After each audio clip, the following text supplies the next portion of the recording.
دوستو، پچھلے ایپیسوڈ میں ہم نے آپ کو بتایا تھا کہ باچا خان کی گرفتاری پر یادگار چوک کی جگہ پر جمع ہونے والے ہزاروں پشتون مظاہرین پر جب اس وقت کے پشاور کے ڈپٹی کمشنر اوبرائے میٹکاف نے فائرنگ کرائی اور 200 پشتون مظاہرین کو شہید کرا دیا تو باچا خان کی پارٹی کے کچھ لوگ باچا خان سے ملنے کے لیے جیل گئے اور انہیں یہ سارا واقعہ بتا کر کہا کہ آپ ہمیں اجازت دیں کہ ہم اپنے ان 200 شہیدوں کا بدلہ لیں۔ تو باچا خان نے ان کو بدلہ لینے سے منع کر دیا اور ان کو احکامات دیے کہ وہ اپنے ان 200 شہداء سے متعلق آواز اٹھانے کے لیے مسلم لیگ کے رہنماؤں سے ملیں، جو کہ ظاہر بات ہے اس وقت ہندوستان میں مسلمانوں کی ایک بہت بڑی جماعت تھی۔ لیکن وہ وفد جب مسلم لیگ سے مل کر واپس آیا تو انتہائی مایوس تھا۔ باچا خان لکھتے ہیں کہ جو لوگ مسلم لیگ کے لیڈر سے ملنے کے لیے گئے تھے انہوں نے واپس آ کر مجھے یہ کہا کہ یہ پارٹی ہماری مدد نہیں کرے گی۔ اس کی وجہ انہوں نے یہ بتائی کہ مسلم لیگ کو انگریزوں نے آل انڈیا کانگریس کی مخالفت کے لیے بنایا تھا۔ اب چونکہ خدائی خدمتگار تنظیم کی جدوجہد انگریزوں کے خلاف تھی، اس لیے مسلم لیگ سے مدد کی امید بھلا کیسے کی جا سکتی تھی، لہٰذا اس واقعے پر مسلم لیگ نے خدائی خدمتگار کی کسی قسم کی کوئی مدد نہیں کی۔ اس لیے مسلم لیگ اور باچا خان کا آپس میں کوئی سیاسی الائنس نہیں بن سکا۔ مسلم لیگ سے مایوس ہو کر خدائی خدمتگار تنظیم نے کانگریس سے رابطہ کیا اور کانگریس کے رہنما مہاتما گاندھی فوری ان کی مدد کو آئے۔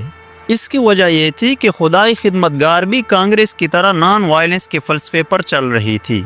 باچا خان کے ایک بیٹے غنی خان کے مطابق ہم ہر جگہ گئے لیکن کسی نے بھی ہماری بات نہیں سنی، صرف ایک مہاتما گاندھی تھے جو اس وقت ہمارے ساتھ کھڑے ہوئے اور انہوں نے پورے ہندوستان میں ہمارے ان مظاہرین اور ان شہداء کے لیے بھرپور آواز اٹھائی۔ حتیٰ کہ کانگریس نے ہندوستان کی قومی اسمبلی میں بھی خدائی خدمتگار تنظیم کے حق میں آواز اٹھائی۔ یہ واقعہ اور نان وائلنس کا ایجنڈا دراصل وہ ایونٹ تھا جو کانگریس اور خدائی خدمتگار تحریک کو آپس میں قریب لے آیا۔ باچا خان کانگریس کی اس سپورٹ کو ساری عمر نہیں بھولے۔ کانگریس اور مہاتما گاندھی کے ساتھ ان کا رشتہ اتنا مضبوط ہو گیا کہ وہ مہاتما گاندھی کے ساتھ سیاسی تحریکوں میں حصہ لینے لگے۔ ہر جگہ باچا خان اور مہاتما گاندھی اکٹھے نظر آنے لگے۔ اسی دوستی کی وجہ سے غفار خان کو سرحدی گاندھی کہا جانے لگا۔ جس طرح ہندوستان میں مہاتما گاندھی نان وائلنس کی پہچان تھے، ویسے ہی باچا خان سرحد میں عدم تشدد کا چہرہ تھے۔ دوستو، خدائی خدمتگار کا کانگریس سے اتنا مضبوط الائنس بن چکا تھا اور ان کے سپورٹرز کے درمیان میں اتنا مضبوط رشتہ قائم ہو چکا تھا کہ اسی سپورٹ کے بل بوتے پر خدائی خدمتگار تحریک نے 1937 اور پھر 45-46 کے جنرل الیکشن میں فتح حاصل کی۔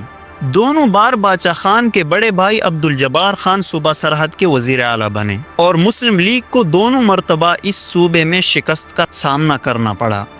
اس شکست نے مسلم لیگ میں خدائی خدمتگار کے لیے نفرت اور بدگمانی پیدا کر دی جو کبھی بھی ختم نہ ہو سکی۔ 1940 کی دہائی باچا خان کے سیاسی کیریئر کے لیے کامیاب ہوتی دکھائی دے رہی تھی۔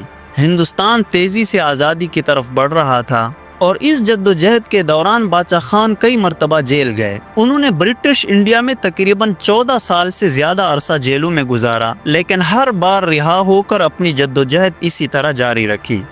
باچا خان کو یقین تھا کہ یونائٹڈ ہندوستان میں پشتون قوم باقی ہندوستانیوں کی طرح بھرپور ترقی کرے گی، اس لیے وہ یونائٹڈ انڈیا کے لیے جدوجہد کر رہے تھے۔ لیکن 1947 میں ان کی خواہش اور جدوجہد دونوں ناکام ہو گئے۔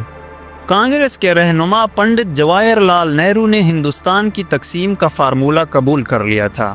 اب اس میں کوئی شک نہیں رہ گیا تھا کہ اگست 1947 میں ہندوستان 2 ملکوں یعنی پاکستان اور بھارت میں تقسیم ہو جائے گا۔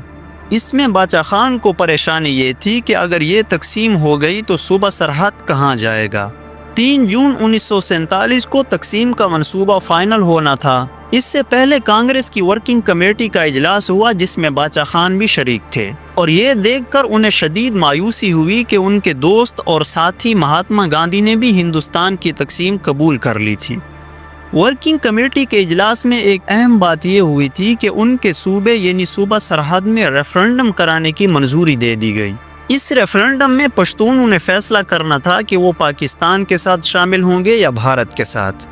باچا خان دیکھ رہے تھے کہ اگر سرحد پاکستان کا حصہ بن گیا تو مرکز میں ان کی مخالف جماعت مسلم لیگ کی حکومت ہوگی، جن کے ساتھ ان کا چلنا بہت مشکل ہوگا۔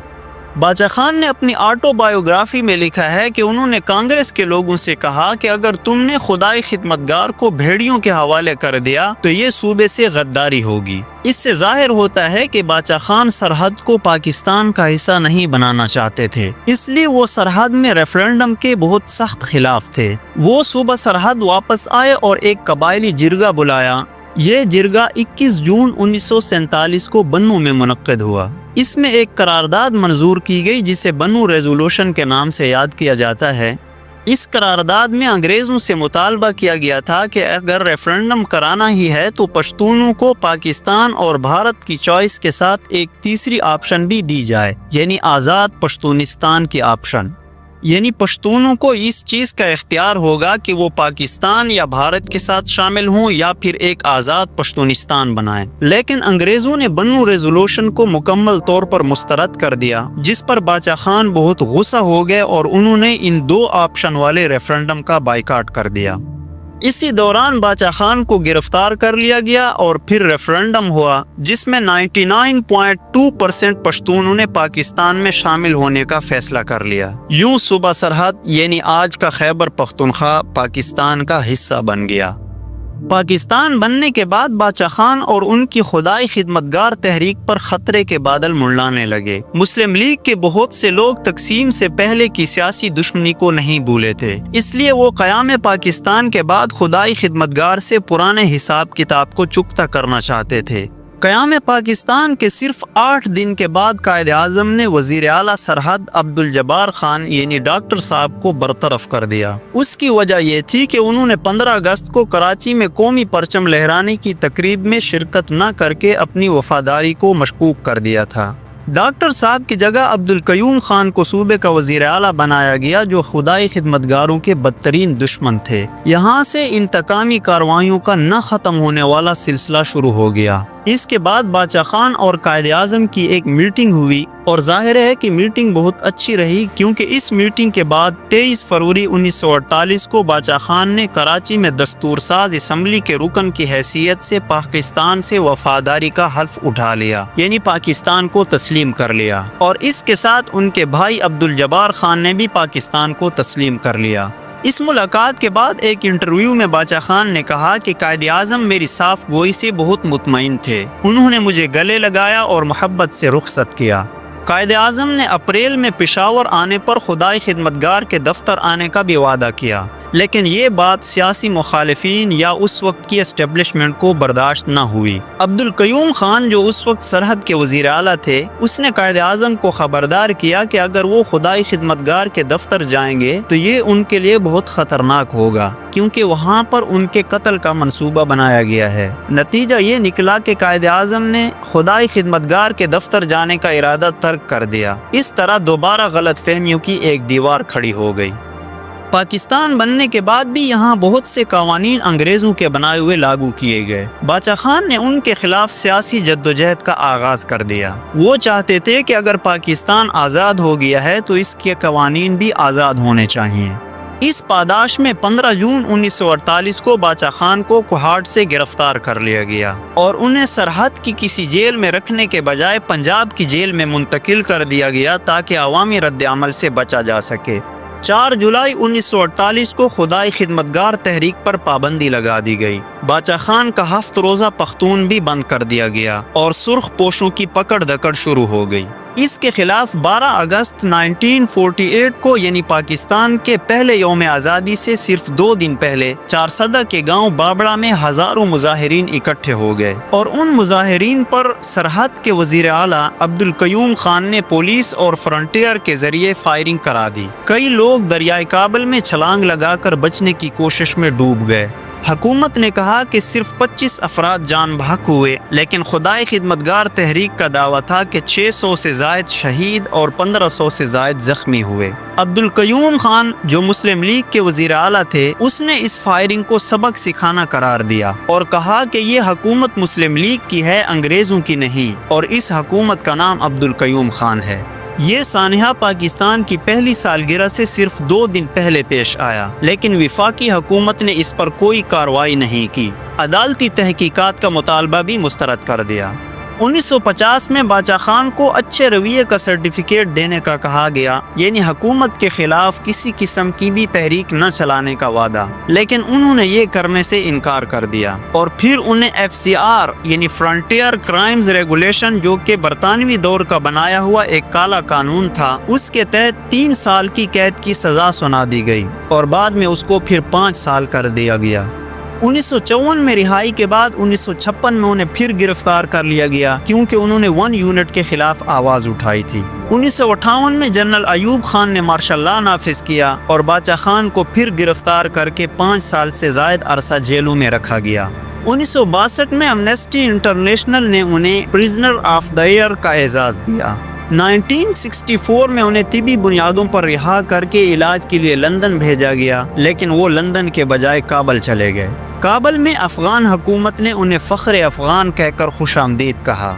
باچا خان 8 سال افغانستان میں رہے اور 1969 میں بھارت گئے، جہاں پر اندرا گاندھی نے ان کا استقبال کیا اور انہیں نہرو میموریل ایوارڈ دیا گیا۔ 1972 میں 82 سال کی عمر میں وہ واپس پاکستان آئے، لیکن یہاں پھر انہیں مخالفت کا سامنا کرنا پڑا۔ ذوالفقار علی بھٹو نے ان کی پارٹی نیب نیشنل عوامی پارٹی کے خلاف کارروائیاں شروع کر دیں۔ 1975 میں حیات شیرپاؤ کی شہادت کے بعد نیشنل عوامی پارٹی پر پابندی لگا دی گئی، اور عبدالولی خان سمیت تقریباً 55 رہنماؤں کو غداری کے الزام میں حیدرآباد سازش کے کیس میں گرفتار کر لیا گیا۔ باچا خان بھی اس میں حراست میں لیے گئے، لیکن اگلے سال رہا کر دیے گئے۔ 1977 میں جنرل ضیاء الحق نے ملک میں مارشل لا نافذ کیا اور تمام رہنماؤں کو رہا کر دیا۔ 1983 میں جب جنرل ضیاء الحق نے انتخابات نہ کروانے کا اعلان کیا تو باچا خان نے MRD تحریک میں شمولیت اختیار کی اور ایک مرتبہ پھر گرفتار ہوئے، لیکن بعد میں طبی بنیادوں پر رہا کر دیے گئے۔ دوستو، اگلے ایپیسوڈ میں ہم آپ کو بتائیں گے کہ انڈیا کے وزیر اعظم تو باچا خان کے جنازے میں شرکت کے لیے آئے، لیکن پاکستان کے صدر نے ان کا جنازہ کیوں نہ پڑھا، اور باچا خان نے پاکستان کے بجائے افغانستان میں دفن ہونے کو کیوں ترجیح دی، اور عالمی رہنماؤں نے باچا خان سے متعلق کیا کہا۔ یہ تمام تر تفصیل ہم آج کے سامنے اگلے ایپیسوڈ میں پیش کریں گے۔ تب تک کے لیے اجازت دیجیے۔ شکریہ۔